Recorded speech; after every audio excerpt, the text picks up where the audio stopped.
So, Transport for London. You probably know the Tube. We run the Tube. 4 million journeys a day on a busy December shopping day. 3 million on an average day. But the buses we also run, and they actually carry more people. 6 million a day. Huge competition between the two of them. But we're also now running the river services in London as well. And we license all the black cabs and all the private hire mini cabs. And more recently, we've introduced whole new modes of travel to London. If any of you have had the opportunity to come down and try the Barclays Cycle Hire scheme yet, that's one of ours too. And the cycle superhighways, the whole future of transport. So Transport for London is a very integrated transport delivery authority. What's probably unusual about us, well, there's quite a few things unusual about us, but one of them is that we do all the strategic planning for transport in London, and therefore have an influence and a responsibility for the environmental performance of things that we don't actually directly control at all, namely the private vehicles and the freight. We are responsible for delivering the Mayor's transport strategy. So this is our sustainability framework, and it does cover climate change, mitigation and adaptation as one of 6 core themes, but it also looks at things like accessible transport for all, the safety and security of the transport system, which is very important, as well as it being economically accessible. And we've got the small challenge of running the Olympics, running the transport side of the Olympics next summer.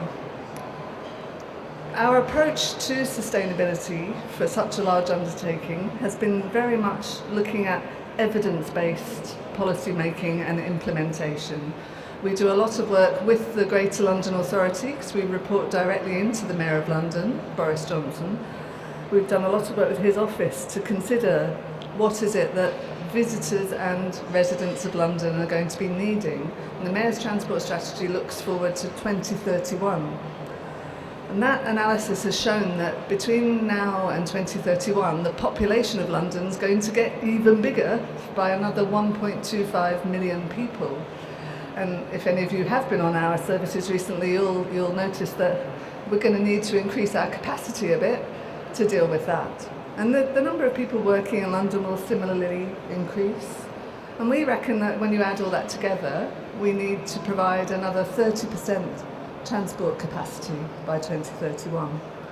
But the big challenge there is, like a number of companies I've heard speak today, how do we do this almost relentless growth whilst desperately wanting to meet targets to reduce our environmental impact?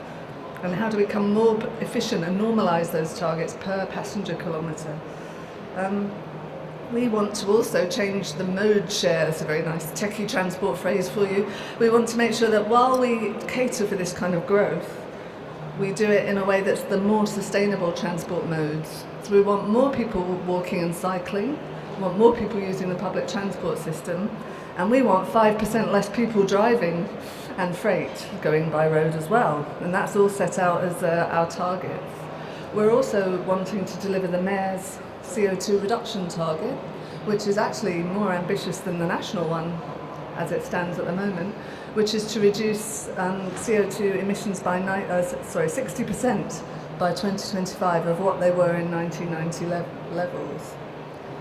So we've analysed where the CO2 emissions come from, and we're looking at some 9 million tonnes a year from transport, all of transport in London. But 3/4 of that is coming from things which we don't directly manage ourselves. It's from privately operated vehicles and freight. So any of the measures that I'm going to talk about have to both influence what we manage directly, but also have that wider influence across other users of the roads in London. We're responsible for the red routes in London, the network of sort of the main roads, but we're also responsible for all the traffic lights. And there's lots of theories about how we could smooth the traffic by changing that kind of thing too. So what we found is that there isn't a single simple answer, but what we need instead is a package of measures, package of policies based on this evidence and this understanding. They start with actually behavioural change methods and encouraging people to use their cars less. It sounds like a bit of a tricky challenge, but we've actually had some great success in some of the programs in those areas. One of the ways that we do that actually is just to make the transport system more attractive in the first place, to make it cheaper, make it safer, make it easier to understand and use. And we've been successful in encouraging or maintaining our capital investment. We're investing billions in London's transport system, and thank goodness in the comprehensive spending review last October, the one thing that was maintained was the money that we're hoping to invest in Crossrail and the tube upgrades, which, spookily enough, when you add them together, will deliver 30% capacity upgrade. If you heard me earlier, that's what I think we need to deliver. So it's about new capacity, and it's about newer, better, bigger stations and that kind of thing. But it's also about increasing the more sustainable modes, getting more people walking, getting more people cycling. We'll do a lot of work now to encourage tourists and others in London that it's actually just as quick to walk from Leicester Square to Covent Garden than to go down into the tube system and take it one and come back up again. That used to be heresy. The London Underground would never like us to promote that it was quicker to walk, but we will do that kind of thing nowadays. We've also had some success with a series of smarter travel programmes to encourage people to be more aware of the local public transport, walking and cycling opportunities. We've seen some really great mode shift case studies there. So this thing about people and changing behaviour is the first thing. Then we get onto the actual technology side of it, and the next thing is to get more efficiency out of what we've already got. So we want to make sure that one of our biggest CO2 sources of what we run directly comes from the traction energy to run the tube and the fuel to run the buses. So we want to make sure that they are coming from the most sustainable sources that they can. So we're looking to buy more renewable energy for the tube, more decentralised energy from the tube, and to tweak the tube trains as much as possible so that they use less. And this is just based on the existing kit that we've got right now. We're also working with all our contractor bus companies to encourage eco-driver training, and that has seen some really fabulous results in the last year. The next thing we look at is how we can move to more low-carbon technologies, and there's a lot of focus on this. One of the early success stories is our investment in diesel-electric hybrid buses. A lot of this has required extra funding, and we rely now on the generosity of the government's Green Bus Fund. But each of these buses will deliver 30 to 40% improvement on a diesel equivalent. No, there are also benefits in terms of being less noisy and less vibration, etc. But we've got 8,000 buses running in London, and we're rolling out more and more of these hybrid ones, and you'll see them now. We always make sure they're very visible.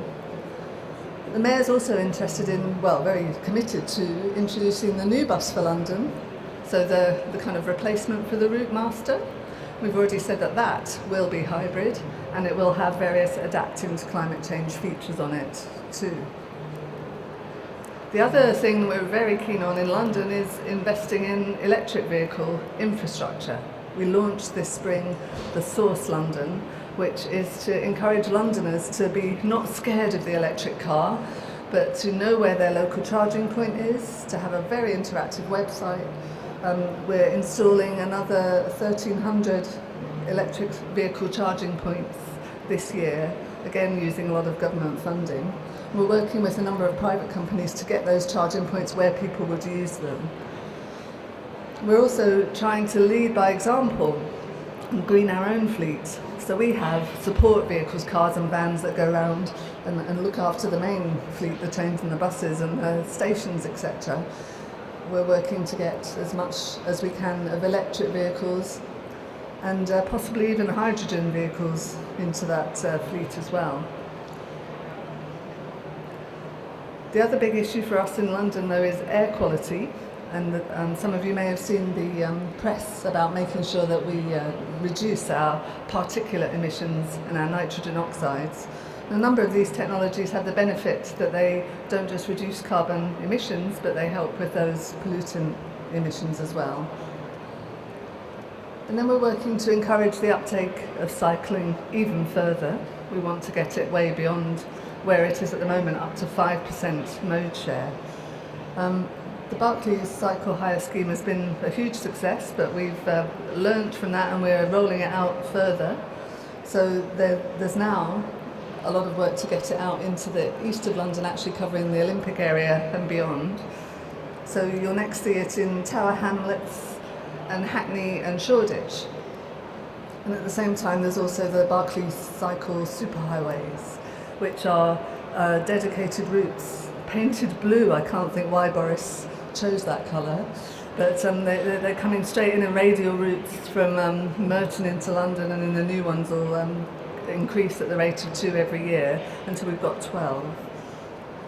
Also do a lot of work with the community to actually deliver cycle training, because that's one of the biggest blocks. We've got amazing research that shows how many Londoners have a bike in their garage but never get it out. And we looked at what is the problem, and they're just lack of confidence. They haven't ridden it for so long. So actually a lot of training for kids, but also secret training for adults who don't like to admit that they haven't ridden a bike for ages, is very successful.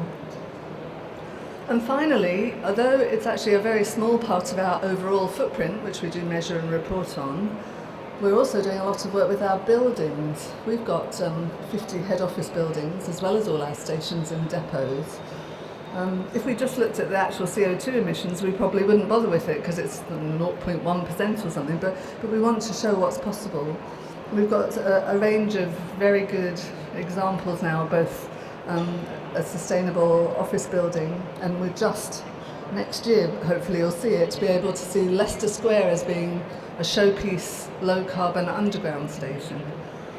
And we'll be linking with the Olympics wherever possible to make sure that the transport opportunities there can really help with this message. So this is, I think, the first Olympics, but suddenly the message for London is that you won't need to drive your car to any of the venues. We'll be encouraging people to use public transport wherever possible, but also going a step beyond that to encouraging active travel. Be as active as the guys you're actually going to watch, walk and cycle, etc. And we'll be doing a lot of work on wayfinding and helping people understand that you can get to the Olympics in a way that doesn't involve getting in your car. So we look forward to seeing everybody there next summer, and we'll have all this wonderful capacity, I hope, and extra technology making it a more sustainable place to be. Thank you.